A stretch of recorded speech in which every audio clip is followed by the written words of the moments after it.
Hi, everyone. Thank you so much for joining us for this webinar on branding strategies for startups and small businesses. I am Komal Fez, and before we start, I'd like to give a bit of an introduction about myself. I am a strategic innovator and design researcher. I have a master's in strategic foresight and innovation from OCAD University in Toronto and a bachelor's in visual communication design. I'm also a global shaper, which is a community of change makers run by the World Economic Forum. And I'm a member of Design Research Society and also the founder and advisor of Design Pack, which is a social enterprise providing design-led solutions to improve the community. Currently, I'm working as a program manager and design researcher on a collaborative project on women mobility. And I'm really happy to host this webinar today. So we'll start with just a general idea what branding is, and using this cartoon to start so that we can learn how to use thin mints to sell life insurances. So, yeah, really, um, what is the idea of branding is how I'd like to start this webinar. And branding is not just about a deliverable or about a logo or colors. It's a very holistic idea of the expectations, the feelings, the memories, the stories, and relationships that a brand builds with the customer that makes them choose your product or service over the others, as Seth Godin says it very well. So, a brand should be considered similar to a living entity or a human being. And if you think about it that way, then branding ideally serves some purposes and some strategies. And so that is what we'll talk about today, and will revolve around the branding purpose and strategies to take this webinar forward. I'll be talking about four key purposes that branding serves especially in terms of branding for startups and small businesses. So the first purpose is to inform. This is to create awareness for your customers and your stakeholders that you exist and how can you add value to their lives. The second one is to build a sort of connection with your customers and establish a sense of relatedness.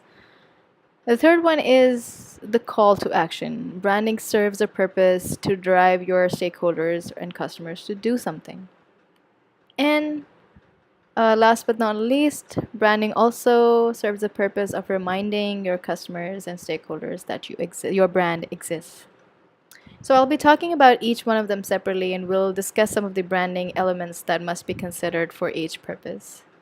Starting with the inform. So when you are thinking about the purpose of informing, a very big thing in all of this is the brand identity. So this is the way people will recognize the brand. It can be through the name, through the logo, through the color, through the form, through the typefaces that you are using. Consider this as the appearance, as the cover, as the window into what the brand is. And inform also relates to the brand image and the promise you're making. So these two might seem similar, but being a startup and being a small business, you need to understand that there are nuances between the two. A brand identity can and will lead to forming a brand image along with many other factors. And brand image and the promise is basically the perspective of that brand that you build in the customer's mind. So, is it reliable? Is it long lasting? Is it high end? Is it accessible? All these things form the image. And to better communicate this, I will like to discuss these logos on the right. If you look at the FedEx logo, the forms and the colors, they kind of communicate this identity for FedEx. But the image that I'm getting from this identity is that they mean business and they're serious about what they're doing. No jokes here. On the other side, if you see this Hope for African Children initiative, you will look at the image and you will see sort of like a map sort of thing of Africa. And then if you look closely on the right side, you will see a female motherly figure. On the left side, you will see a child's face. So it's very intriguing. It is kind of bridging that image of empathy and sympathy, and also it is intriguing the viewer. It's kind of generating this curiosity to find out more because they have now used this creative thing to instigate that.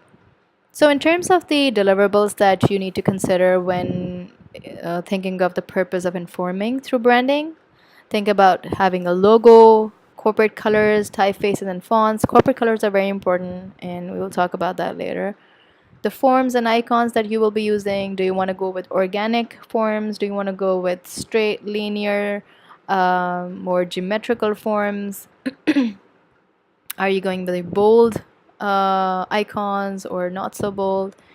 Also, the mission and vision of your brand makes a lot of difference. The tone and voice you use. So, if you're a hipster clothing brand, you might want to use some slangs and cool tone and voice. But if you're a high end brand, you want to stick to being sophisticated and high end.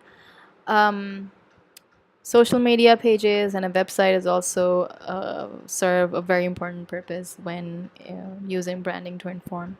And I've also shared this resource on Mars to if you want to learn more about some hot tips in branding. The second one is to be able to connect through branding. It is very important as branding is really all about generating that sort of sense of belonging and connectedness with your customer, because it is only when they connect, when people connect with your brand, they would want that brand to be a part of their lives. So, one way to connect is through building the sort of brand personality that your customers can relate to, would like to have in their lives, or would like to be friends with.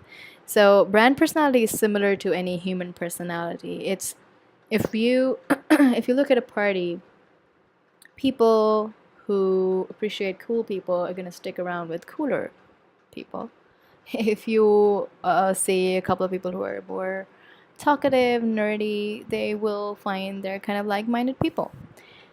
No judgments here, but just to understand how personalities can play a role. So Coke presents this personality of joy and happiness, and on the other hand, Pepsi is more about like youthfulness.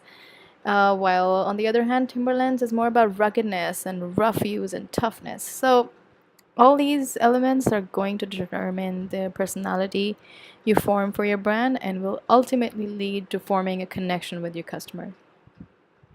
Likewise, positioning your brand at the right place is also a very important way to connect with your audience. If you are a high end clothing brand, you would want to have a shop in a fashion district at Yorkville rather than any other place. If you own an online food delivery business, that you might want to have your ads on a food blogger's website than on Amazon or other e-commerce websites. So, positioning your brand at the right place helps build a connection with the right target audience. The CEO of Starbucks kind of puts it very plainly and says if people believe they share values with a company, they will stay loyal to the brand. So yeah, connecting with the customers is really about generating that sort of reliability. It's rewarding loyalty to build that sense of community and tell them that you care and you will respond to their needs.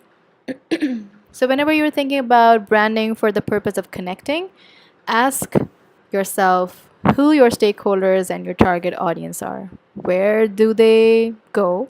What language do they understand? And what's the best way to reach them? I'll share the example of Airbnb here. So, with Airbnb, we are essentially going to a stranger's home, and there is this kind of trust there, and it's very strange. But Airbnb has been able to establish that sort of trust. Also, like for me, whenever I use Airbnb, I'm thinking if something goes wrong, I'm just gonna contact them and I'm gonna get my refund and move somewhere else. So, and they're very responsive as well. So, they've established that sort of personality of trust and availability.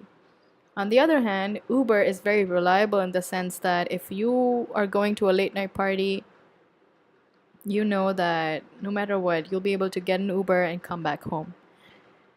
But you are not so sure if something goes wrong, there'll be someone to respond to that problem right away at Uber. So they've established this sort of reliability, but really gone down on the responsive part.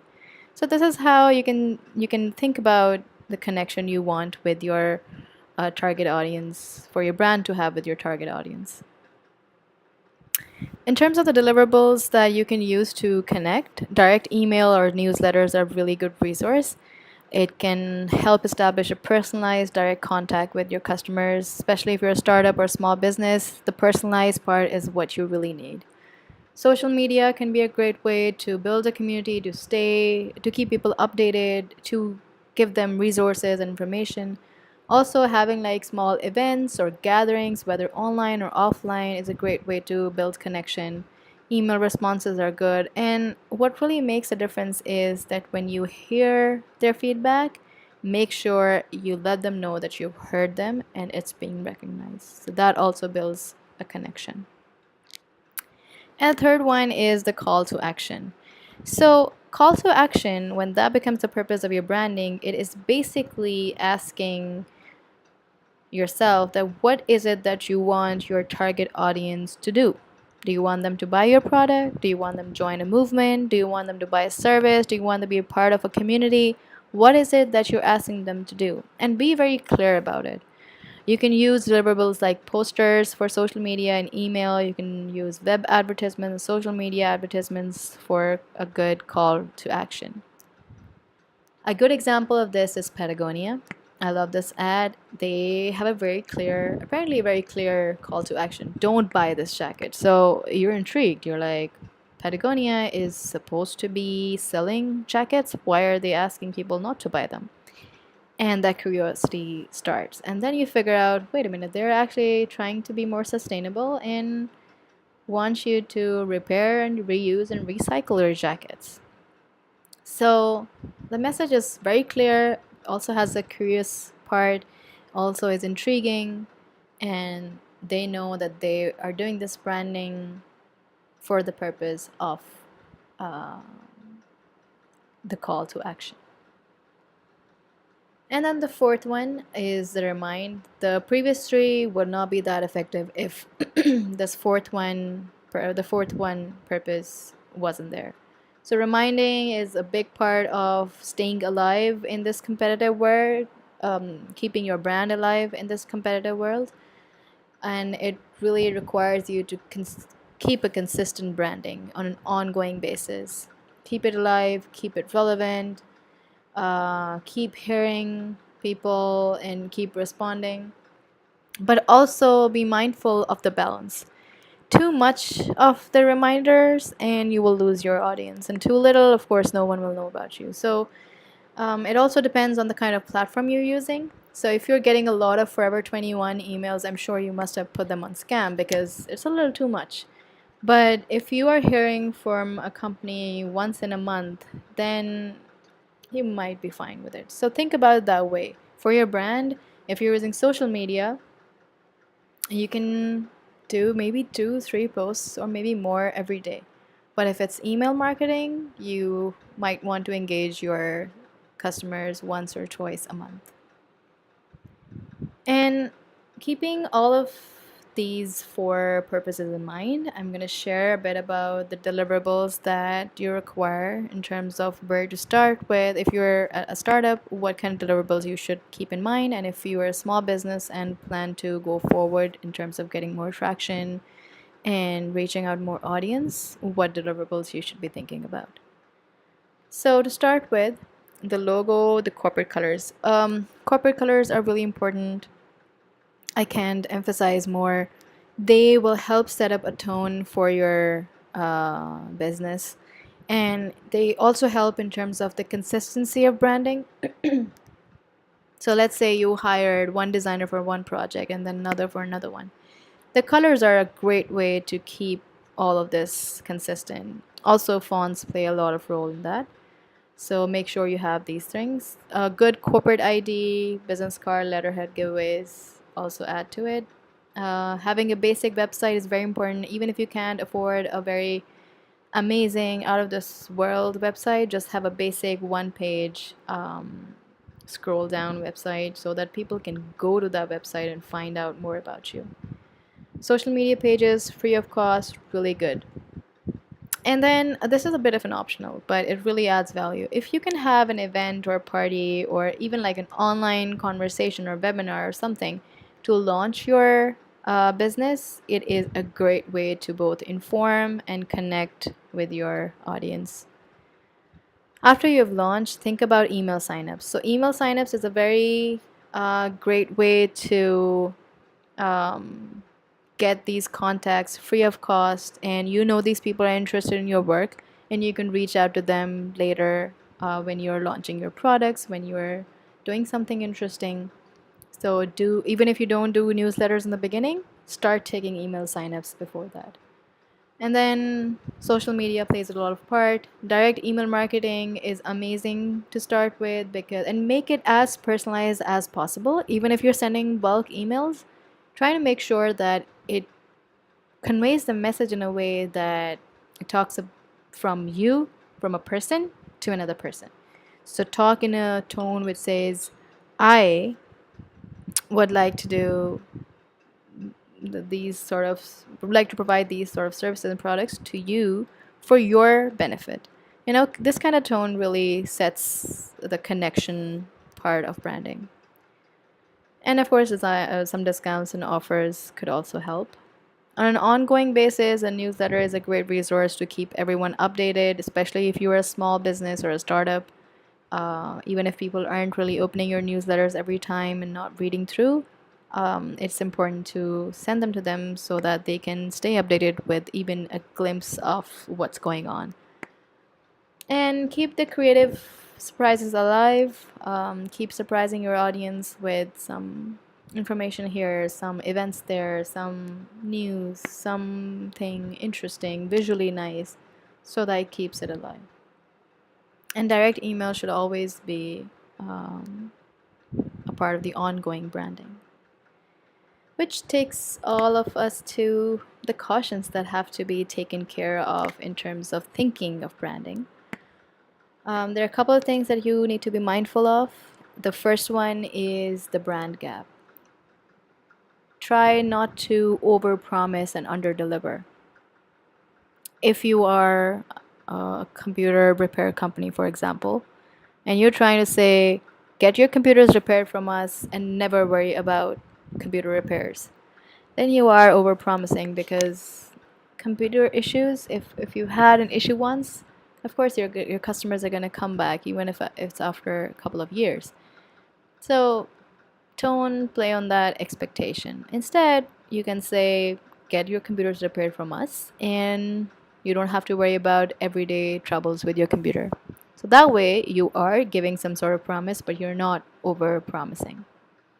Also, your brand has to have a consistent and continuous improvement, a lean business sort of approach. Since you're small and you're starting, it's important to take in feedback. So, for example, if you provide baby products and you chose to have dark and dull colors to be different, and you thought this is gonna work, but like people come to you and they say, no, it's too dark for my kid, it's too dull for my kid.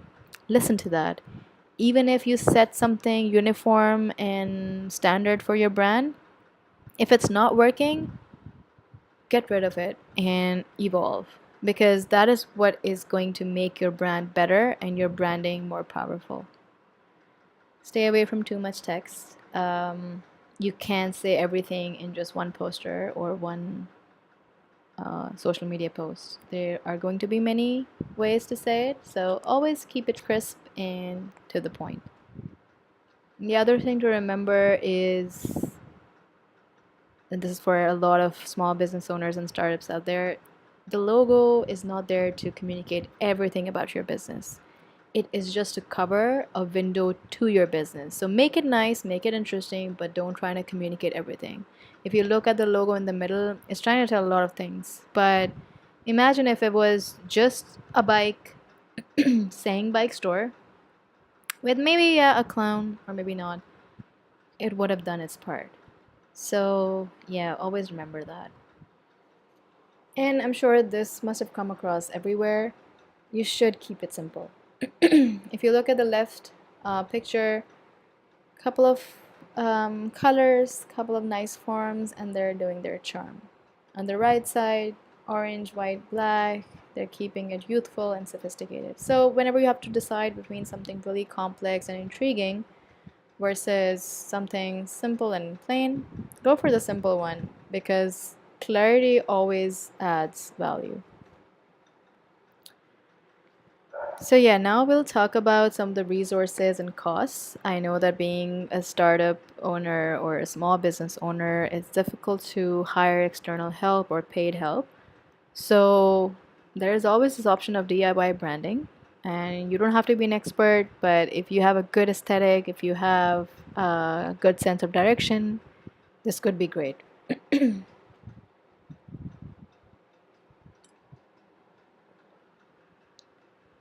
So this first resource is for you to get some nice color palettes. I love this website. It will give you a range of color palettes to choose from. You can select, you can change, and it gives you the color number so that you can keep it in your record and use it on an ongoing basis.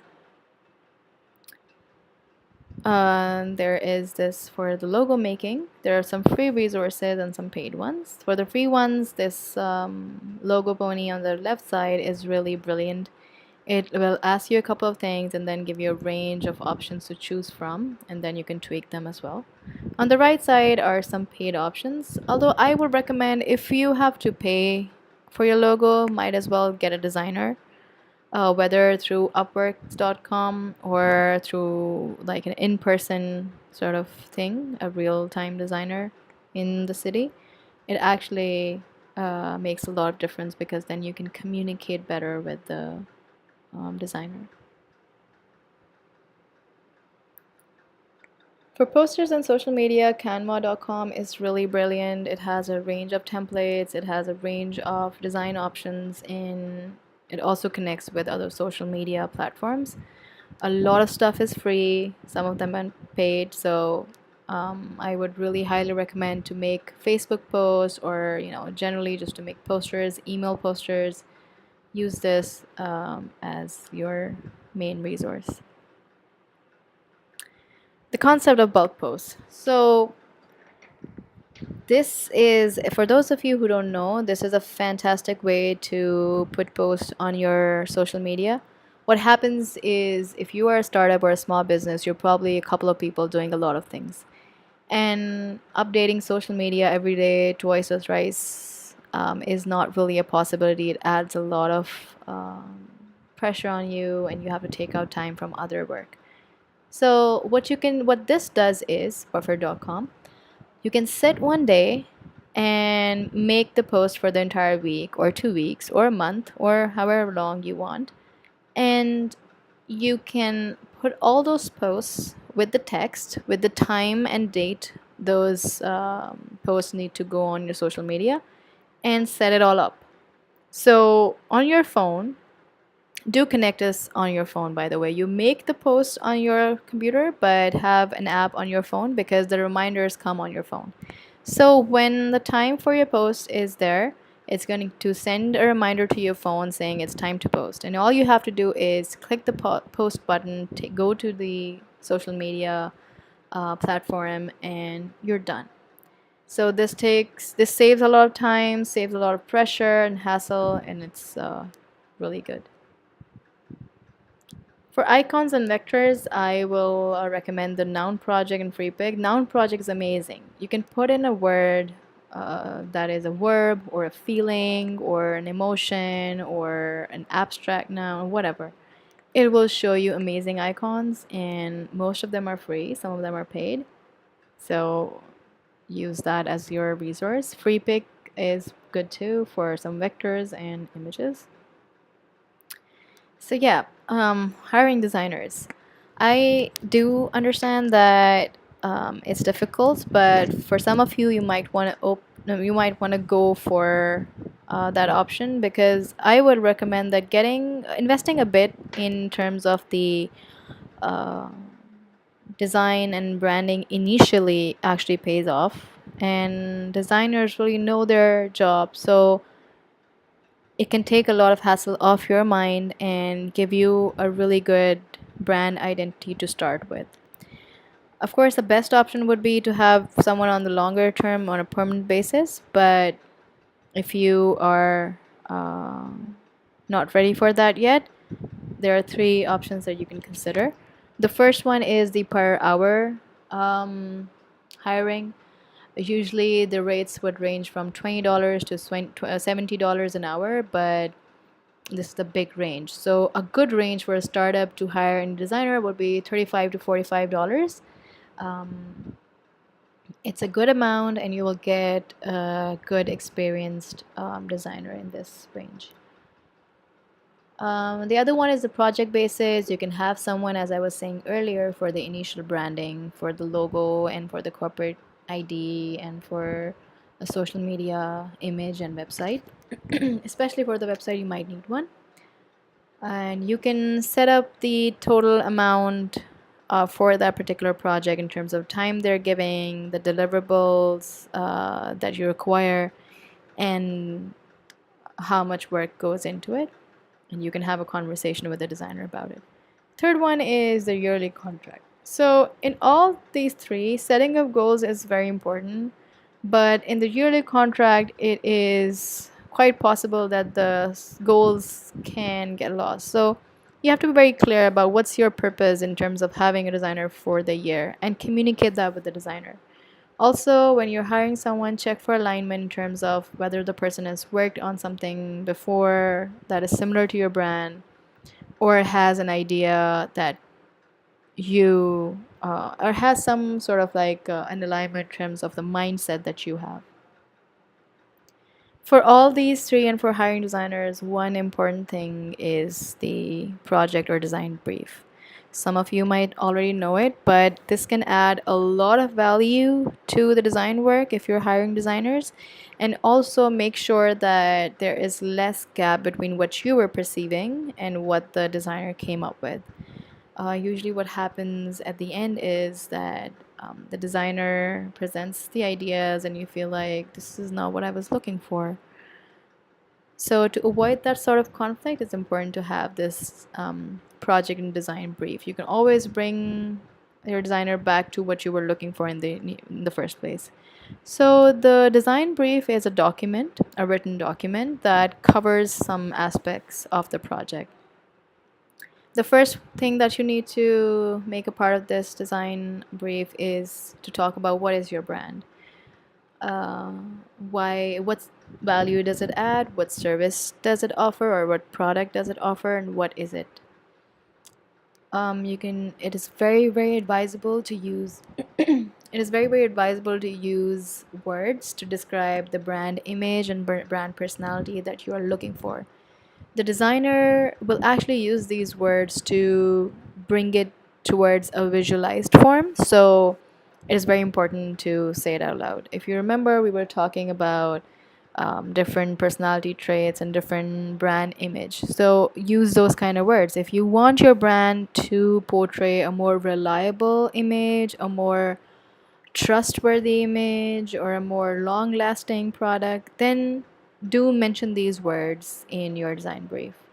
Also, the mission, vision, objectives should be a part of this document. The time frame for the project, the deliverables you're looking for, the budget that you have, and most importantly, the measure of success.